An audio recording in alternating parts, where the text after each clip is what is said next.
Salut à tous, on se retrouve pour une vidéo spécialement consacrée à un nouveau concept où on va parler de 5 joueurs qui sont à suivre pour la saison 2023-2024. Alors, je vais essayer de faire un bon mixte où on va parler de joueurs de différents championnats, de différents postes et de différents niveaux intrinsèques. Parce qu'on parlera là des joueurs qui vont passer différents caps dans leur carrière. Alors, si vous aimez le concept, je pourrais refaire d'autres vidéos de ce genre-là, tout dépend de vos retours au niveau des commentaires et des likes. On va commencer maintenant par le premier joueur qui est Sandro Tonali, qui a signé à Newcastle pour 70 millions d'euros. C'est évidemment un gros transfert et par rapport à ce joueur-là, je suis très hypé. On peut parler de beaucoup de choses, déjà du fait qu'il sera coaché par Eddie Howe, qui est un super coach et qui pourra très certainement le faire progresser.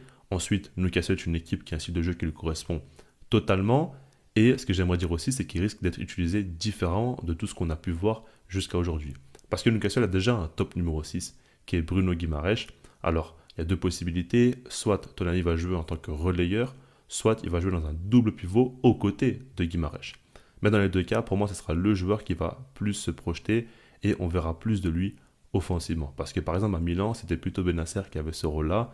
Et Tonali, certes, des fois, il se projetait et il apportait offensivement, mais la plupart du temps, c'est lui qui avait ce rôle d'apporter un certain équilibre au milieu de terrain et il était plus présent à la récupération tout de même.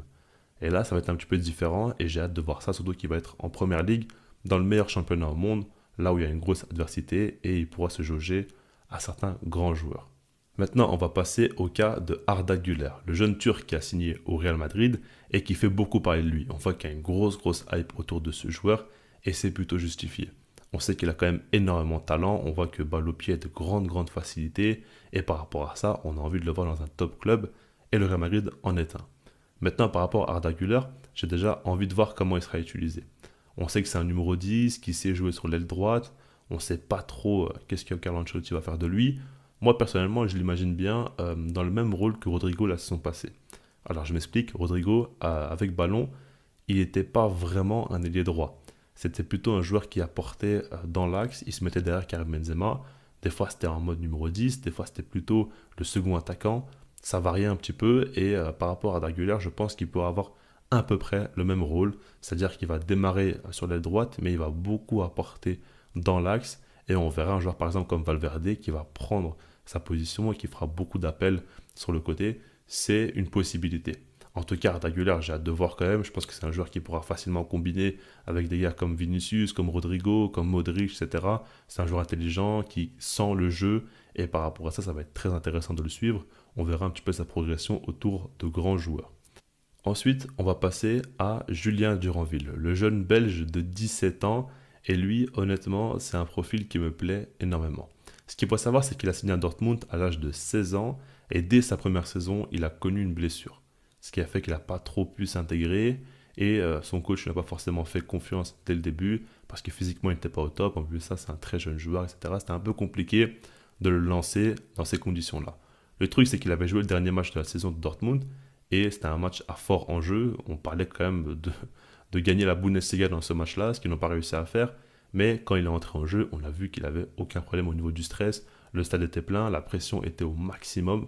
Et lui, il est arrivé sur le côté à faire ses dribbles, à dribbler 2, 3, 4 joueurs, à faire ses centres. On a vite compris qu'il a de grandes facilités. Et puis, j'aimerais dire quand même que c'est un joueur en Belgique, on en parle énormément. On sait très bien qu'il a un gros talent et qu'il a de grandes facilités depuis un petit temps et qu'il est très précoce. Donc là, à 17 ans, il va jouer à Dortmund. L'idée est qu'il ait plus de temps de jeu. C'est très bien que Dortmund fait beaucoup confiance aux jeunes. Duranville sera mis en avant et j'ai hâte de voir ce qu'il va proposer. Pour ceux qui ne connaissent pas, c'est vraiment un ailier qui va vous faire kiffer. Peu importe si vous aimez Dortmund ou pas, c'est un gars qui provoque tout le temps, qui dribble, qui a de la folie dans son jeu et qui n'a pas peur de tenter, qui est vraiment assez audacieux. Et par rapport à ça, ça risque d'être très fort. Surtout qu'en Bundesliga, c'est vraiment le championnat où il aura des espaces, où il pourra vraiment se montrer. Avec Dortmund qui fait confiance aux jeunes, le contexte est idéal, évidemment. Donc tout paraît bon pour lui. On va parler maintenant d'un autre Belge qui est Loïs Openda, qui lui a signé à Leipzig pour pratiquement 50 millions d'euros. C'est un gros transfert encore une fois. Et par rapport à Openda, ça m'intéresse parce qu'il a fait quand même une grosse saison à Lens. Lens, on dit toujours que c'est un petit peu le club allemand de Ligue 1. En tout cas, dans leur style de jeu, ça y ressemble fortement. Donc on comprend vite que quand il va venir en Allemagne, il ne sera pas dépaysé. C'est un style de jeu qui lui correspond beaucoup. C'est un joueur qui aime prendre la profondeur, qui aime profiter des transitions de son équipe pour se montrer à son avantage et marquer pas mal de buts. Il pourra faire ça évidemment à Leipzig, qui est un club qui fait beaucoup progresser les joueurs et qui les amène dans un dernier palier pour rejoindre un gros club. On l'a vu beaucoup de fois, mais encore très récemment avec Dominic Szoboszlai, et on l'a vu aussi là avec Vardiol, il n'est pas encore parti, mais on parle beaucoup de lui du côté de Manchester City.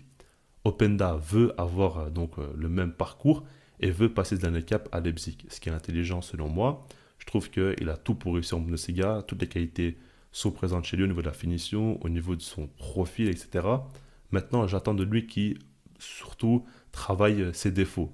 On sait que c'est un joueur qui, à l'arrêt, propose peut-être pas assez. Son jeu sans ballon dans les appels, en dehors des appels en profondeur, c'est peut-être pas toujours optimal. On avait déjà parlé aussi avec Thierry Henry. Sur Amazon Prime, on avait vu quelques extraits. Et il est au courant de ça. Maintenant, il faudra qu'il travaille. Je pense qu'il peut encore améliorer ce qu'il a déjà comme qualité, mais il faudrait qu'il progresse au niveau de ses défauts aussi. Et je pense que c'est à ce moment-là qu'il pourra passer un cap. Parce qu'en Belgique, il y a une place à prendre au poste de numéro 9. Lukaku est clairement vers la fin de sa carrière. On s'en rapproche. En tout cas, sa carrière internationale, je parle, dans un premier temps. Et par rapport à ça, il pourra gratter du temps de jeu. Je trouve qu'en sélection, jusqu'à présent, il n'a pas encore véritablement prouvé. On a vu souvent quelques limites chez lui dans son jeu. Là, il faudra quand même qu'il passe un cap. Et c'est l'occasion idéale avant l'Euro 2024. On va passer maintenant au cinquième joueur qui est une petite surprise parce qu'on va parler de Verbruggen, qui est donc le gardien d'Anderlecht qui a seulement 20 ans, mais il est sur le départ. Et là, c'est intéressant parce qu'il y a deux clubs qui sont fortement intéressés. On parle du Burnley de Vincent Kompany et du Brighton de De Zerbi. Ça, c'est quand même assez fort. C'est deux équipes qui ont de grosses ambitions dans le jeu, deux équipes qui construisent de l'arrière. Et pour ceux qui ne connaissent pas le gardien, c'est un cas qui construit bien les actions de l'arrière parce qu'il a d'énormes facilités au niveau de son jeu au pied. Ça, c'est une grande qualité chez lui. Maintenant, sur la ligne aussi, il est impressionnant et il est vu comme l'un des gardiens au plus fort potentiel. Il est très très impressionnant. On l'a vu dans les compétitions de jeunes, on l'a vu avec Anderlecht, etc. C'est vraiment un gars qui est très très bon. Et pour un gardien s'imposer aussi jeune, ça montre aussi qu'il a pas mal de caractère. Donc, c'est un gros gros prospect. Et je ne vous cache pas que généralement, on est rarement hypé par des gardiens et c'est pas forcément des joueurs sur lesquels on met de la lumière. Mais j'aimerais quand même parler un petit peu de ce gars-là parce que pour moi, il faut que vous reteniez son nom. Je pense que dans les années à venir, il risque de vite devenir un top gardien. Alors évidemment, je ne suis pas un expert gardien, c'est pas facile de parler d'eux, c'est des profils différents, c'est dur à comprendre aussi par rapport à leur carrière, comment ils passent les étapes, etc. C'est pas comme les joueurs classiques, évidemment, mais je pense que ce gars-là a un profil très moderne, qui a tout pour réussir dans le football moderne, donc, et apporter le mot de son jeu au pied, mais tout autant être bon sur sa ligne et faire de gros arrêts, faire de grosses sorties aussi, jouer un peu plus haut, et c'est ce qu'il faut pour des équipes comme Brighton et donc Burnley. Donc voilà, là on va le suivre, et maintenant pour terminer la vidéo, j'aimerais faire un petit bonus, et c'est vraiment un bonus, parce qu'on va parler d'un joueur que vous connaissez très très bien, qui est donc Neymar. Neymar, pourquoi j'en parle? C'est parce qu'il sera coaché par Luis Enrique, et je ne vous cache pas que j'ai encore envie d'y croire. Évidemment, Neymar, on sait très bien que depuis son arrivée au PSG, c'est globalement beaucoup trop décevant. Maintenant, je ne dis pas que Luis Enrique va faire une grande saison, qu'on va retrouver le Neymar Prime, évidemment que non.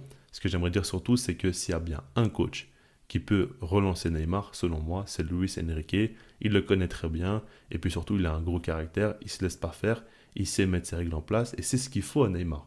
Il lui faut un coach qui lui montre beaucoup d'intérêt, qui lui montre beaucoup de confiance, mais qui soit dur avec lui. Et c'est comme ça qu'il pourra montrer un bon visage, beaucoup travailler à l'entraînement, et je pense que si en plus de ça Mbappé part, ça va le libérer aussi un peu d'un poids, et par rapport à ça, comme je vous l'ai dit, je ne le vois pas revenir à son prime, très loin de là, mais je pense qu'il pourrait nous refaire une belle saison sous Luis Enrique. Donc voilà, moi je vous laisse là-dessus, dites-moi vous dans les commentaires ce que vous en pensez par rapport à tous ces joueurs, et puis sinon moi je vous dis peace.